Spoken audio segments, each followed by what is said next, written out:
everybody, and thank you for joining us back here at Westhaven Gold's channel. We're, of course, sitting here once again with CFO Sean Pollard. Sean, how are you holding up over there?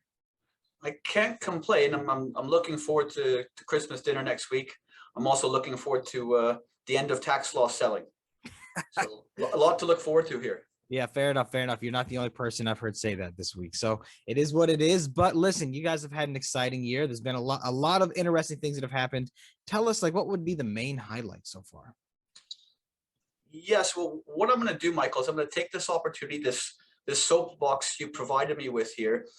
I've had the same conversation several times in the last 10 days or so, and it revolves around two questions. First is, what do I think of this big transaction that was announced last week? I mean, we're recording this on a Friday the 17th, the Great Bear transaction. And secondly is, when are we drilling? When is Westhaven Gold going to start drilling again? So, as I mentioned last week, it was announced that Kinross is looking to acquire Great Bear Resources for $29 a share. First off, a big hats off to Chris Taylor, Bob Singh, and the rest of the Great Bear team. Obviously, done a fantastic job with that property, the Dixie property over in Ontario there. I think this is a fantastic reminder, this transaction, of the wealth that can be created in the junior exploration space. I mean, investors had an opportunity to buy Great Bear shares just a few years back now for south of $1, and Kinross is offering to acquire them for $29 a share. So a lot of very happy investors out there right now. But something I've been scratching my head thinking about here is, I don't remember the last time I saw a transaction this size being done on a property without so much as a resource. Right? So Great Bear's property, they've not even published a resource yet. And that just speaks to the quality of the property, the potential of the property. And again, it's in Canada, it's in Ontario, so it's a tier 1 jurisdiction. A newsletter writer made the comment that, there's not many Great Bears out there. There's not been many new discoveries in the last few years. Well, I was thinking about that, and this ties into Westhaven Gold. Of course, we made a big discovery back in 2018.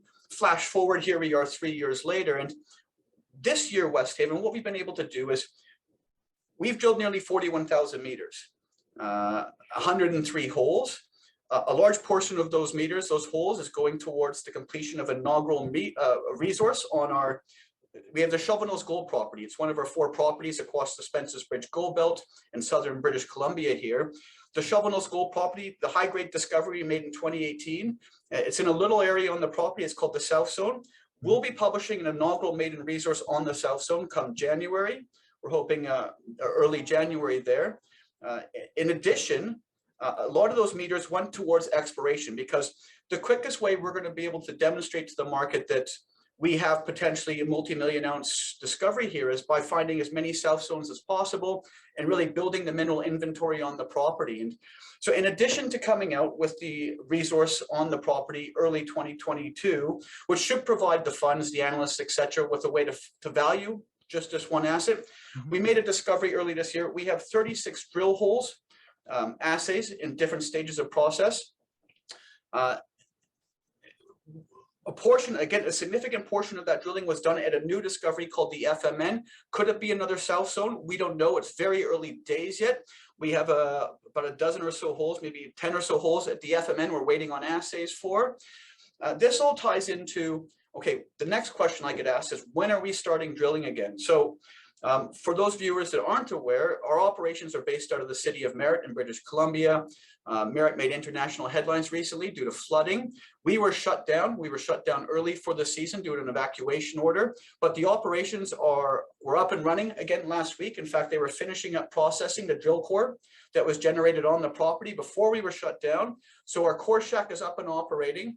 The drills are on the property, and right now we're looking to resume drilling around the middle of January. And so what that means, looking forward here over the next few weeks, investors have 36 drill holes that are in different stages. So we can expect news flow related to drill assays. We can expect the maiden resource coming out on the property. We can expect the resumption of drilling. And with regards to the resumption of drilling, we're sitting with $4 million plus cash in the treasury right now. Given our location, which is southern BC, off a highway near a city, our drilling costs are on the bottom quartile. The money we have in the treasury will get us about 20,000 meters of drilling or so, and so we don't have to return to the market soon. And The question I get as well is, and I made that reference to tax loss selling, is here we are down in the mid 30s. Well, the last time we were down in the mid 30s was, I think, March, maybe 2020. Not too long after that, we were back up around the $1.25 mark. And that was a function of us drilling holes, making discoveries. And I'm confident. In fact, I've never been more confident about Westhaven than I am today. With the resource coming out, with a full treasury, with all of the information we garnered this year's exploration, with the resumption of drilling here in the near term at the FMN, we're literally starting up in the hole that was shut down on at the FMN. There's no shortage of catalysts. And again, this ties back to the lack of good discoveries. Yeah. Now, I challenge people out there to find a company with our risk reward profile right now. I spend a lot of my time touring the mining companies, and I understand and we understand here what it is we're looking for. And so, in addition to focusing largely on exploration, we spent a lot of time this year de-risking the property. We undertook metallurgical test work, environmental studies. So we think we're in a fantastic place. We recognize it's been painful for shareholders, investors so far, but again, we've never been in a better position, fully financed, drilling about to resume, assays pending, resource pending. I challenge people out there to find a better risk reward right now than Westhaven Gold. Yeah, it's very well said, Sean. It has been a year that there's been a lot of things that have happened in 2021. We're really hoping we can leave all the problems with COVID in 2020, but that did not happen. 2021 had its own set of problems, but like you said, on the bright side, 2022, it looks like the year's going to kick off strong and it's going to kick off hard.